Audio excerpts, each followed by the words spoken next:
धर्म स्नेही भव्यात्माओं,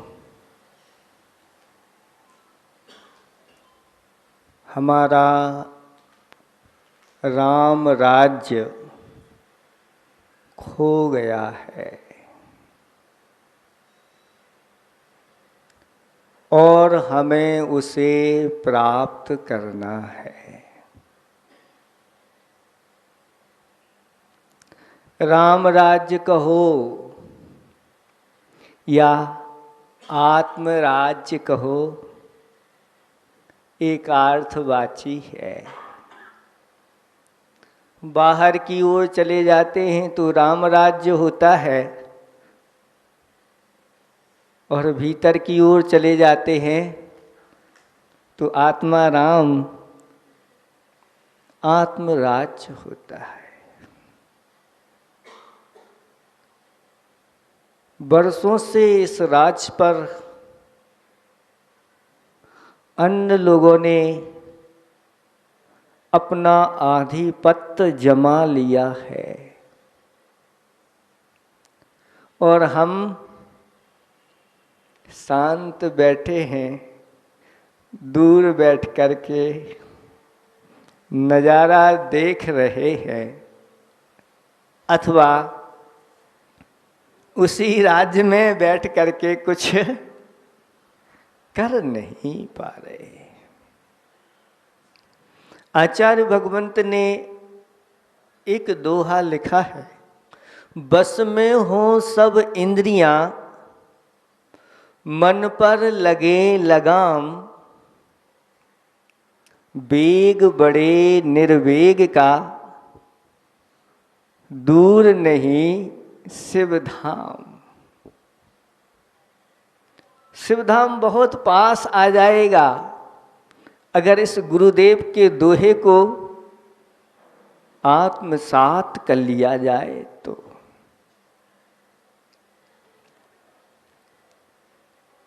बस में हो सब इंद्रियां,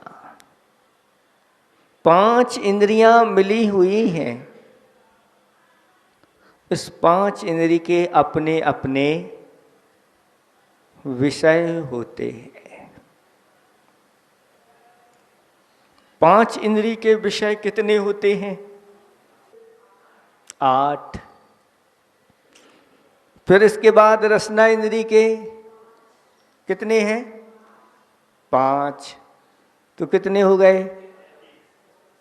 8 5 13 और 2 घ्राण इंद्रिय के 15, चक्षु इंद्रिय के 5 20 और कर्ण इंद्रिय कहाँ जाएगी? कर्ण इंद्रिय के 7, सारे गामा पाधानी, तो 27 हो जाते हैं। और एक और मन हो जाए साथ में, क्योंकि मन के बिना ये इंद्रियां कोई करती तो हैं लेकिन वैसा काम नहीं कर पाती। जो बड़े बड़े काम करना है वो नहीं हो पाते। तो ये 28 का परिवार हो जाता है। आप लोगों का ये 28 का परिवार है और मुनिराजों का 28 मूल गुणों का परिवार होता है। तो ये 5 इंद्रियां हैं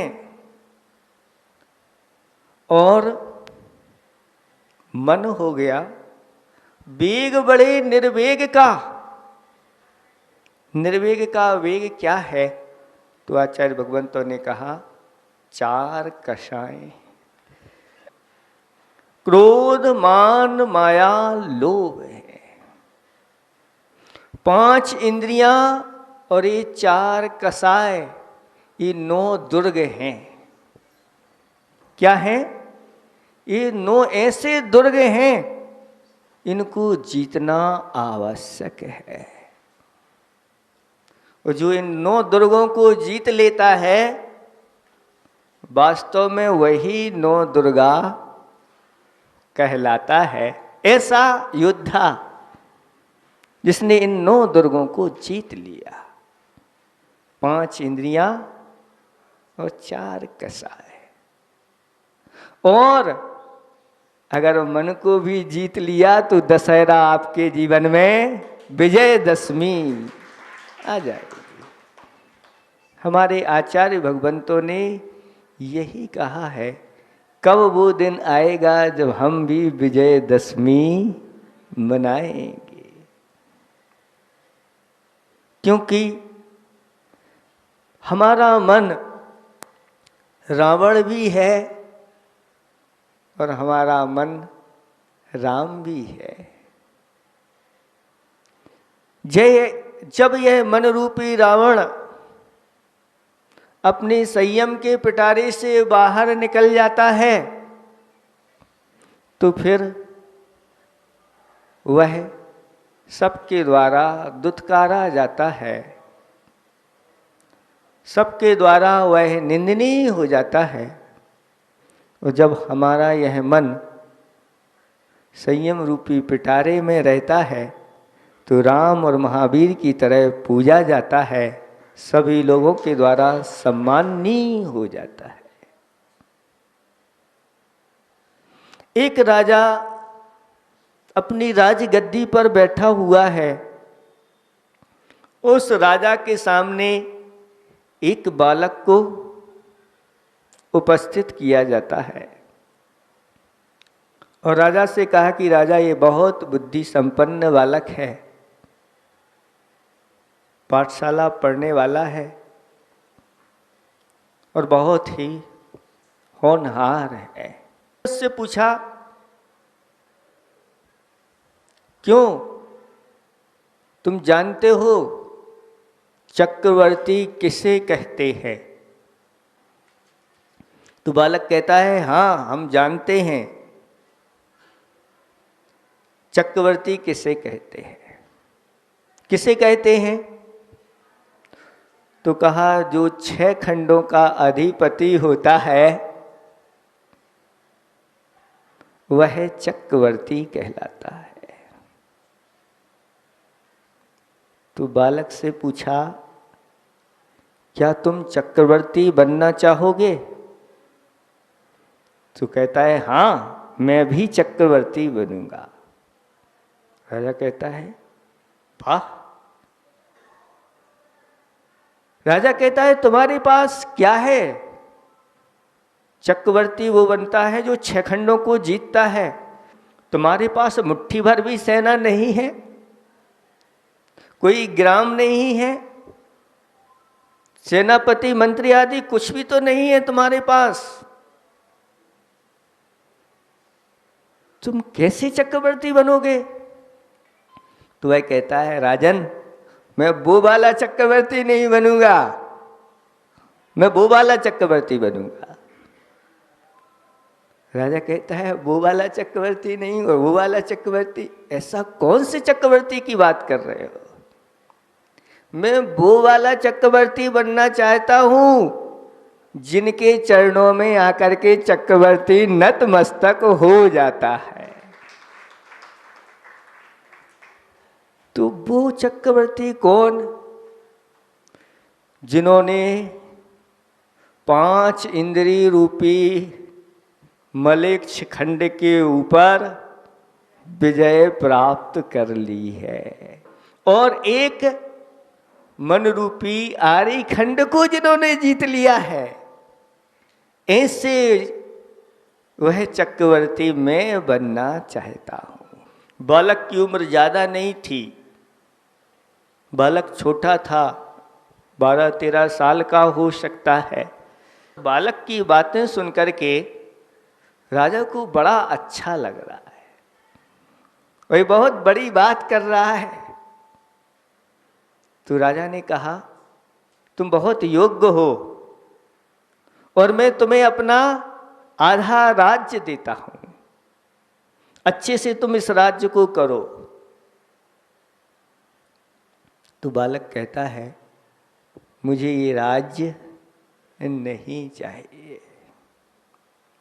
राज समाज महाअग कारण बैर बराबर हारा।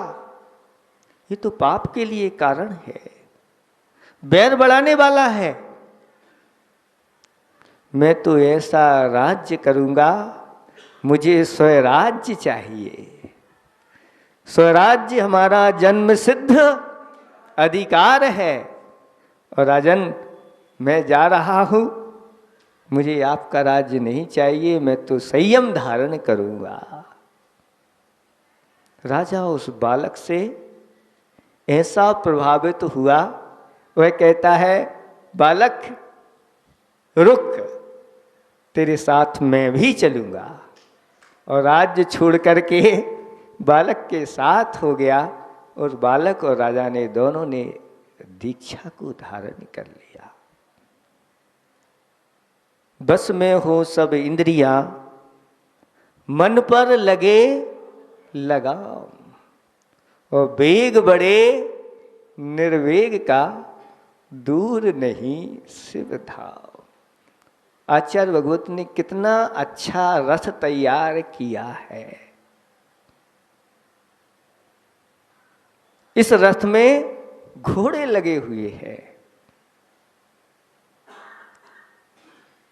और घोड़ों में 5 इंद्रिय रूपी घोड़े हैं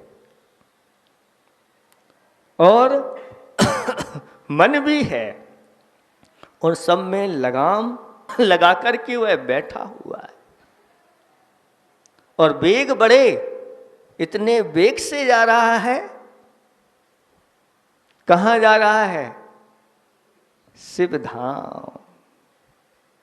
वह रथ जो है शिव धाम की ओर जा रहा है। उसी का रथ शिव धाम की ओर जाता है जो इन इंद्रियों को बस में करने के लिए तत्पर हो जाता है। नहीं तो इंद्रिय रूपी घोड़े कहाँ लेकर के पटक दें। अगर इनमें लगाम नहीं है तो बहुत बुरी दशा इस आत्मा राम की हो जाती है।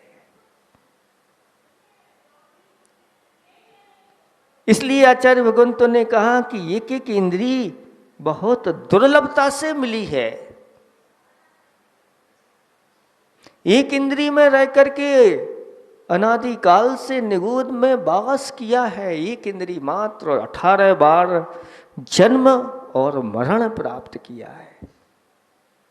सौभाग्य जगह है, वहाँ से निकल करके दूसरी इंद्रिय भी मिली, फिर तीसरी भी मिली, चौथी इंद्रिय भी मिली और 5वीं इंद्रिय मिली और साथ साथ में मन भी मिल गया। अब चाहो तो अपने मन को अच्छी तरह से समझा करके और इंद्रियों को बस में करने के लिए पुरुषार्थ कर दो। स्पर्शन इंद्रिय के वशीभूत होकर के हाथी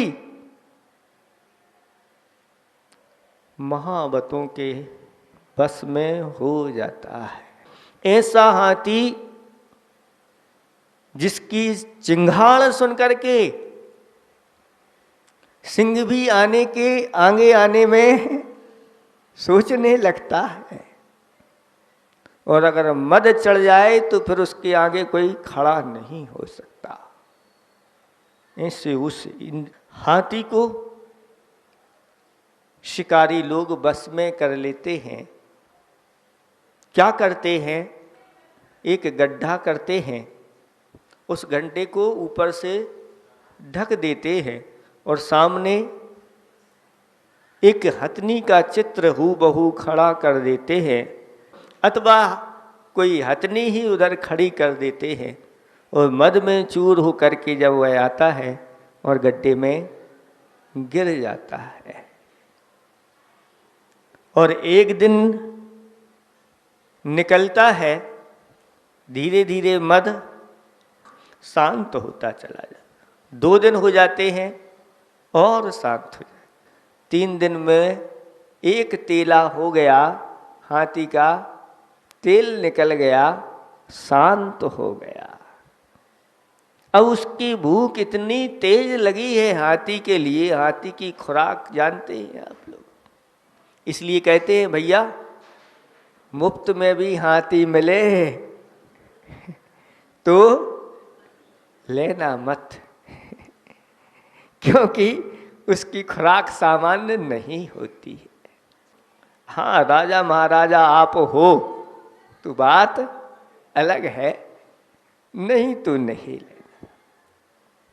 और वह ऐसा बस में हो जाता है, वह जाते हैं जिन्होंने उस गड्ढे में गिराया था और वही हमदर्द बन करके पहुंच जाते हैं और एक बाल्टी में पानी ले जाते हैं और वह सूर कह रहा है भाई पानी मिल जाए थोड़ा सा, और पानी पी जाता है। थोड़ा दिया जाता है, ज़्यादा नहीं दिया, और थोड़ा सा खाने के लिए दिया।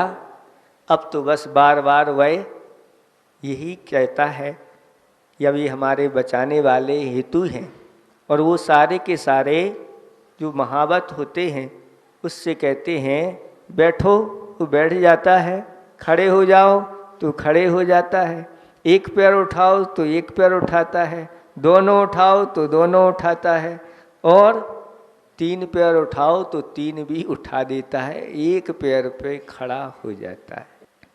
तो ये 5 इंद्रियां हैं, इन 5 इंद्रियों को बस पे करो। मन को संयम के पिटारे में रखो और साथ साथ में अपनी कसाओं को मंद करो। क्रोध मान माया लोभ, जितनी कसाएं मंद होती हैं उतना ही यह आत्मा अच्छी प्रवृत्तियों में लगता है। मन वचन काय की प्रवृत्तियां बहुत अच्छी होती हैं, शुभ होती है, अच्छे कार्य करने के भाव होते हैं। और जब कसाएं तीव्र होती हैं, संकलिश परिणाम होते हैं, तो धर्म से बहुत दूर होते चले जाते हैं, धर्मात्माओं से बहुत दूर होते चले जाते हैं। इसलिए निर्वेग अपने जीवन में आना चाहिए, संसार के स्वरूप को समझ करके, पंचेंद्रिय के विषय भोगों की स्वरूप को समझ करके और इस काया के स्वरूप को समझ करके इनसे उदासीन होना चाहिए, इनसे विरक्त होना चाहिए, इनमें अनासक्त नहीं होना चाहिए। और जो ऐसा कर लेता है बहुत जल्दी अपने आत्म साम्राज्य को प्राप्त कर लेता है, उसके लिए बहुत जल्दी राम राज्य मिलता है। वास्तव में जो वो जीवन जीता है उसका जीवन तो राम राज्य ही है, और भीतर में आत्म साम्राज्य में वह जीने वाला होता है। और वो दिन बहुत दूर नहीं जब बहुत जल्दी वह मोक्ष को प्राप्त कर लेता है। बस में हो सब इंद्रियां, मन पे लगे लगाम, वेग बड़े निर्वेग का, दूर नहीं शिव धाम, अहिंसा परमो धर्म।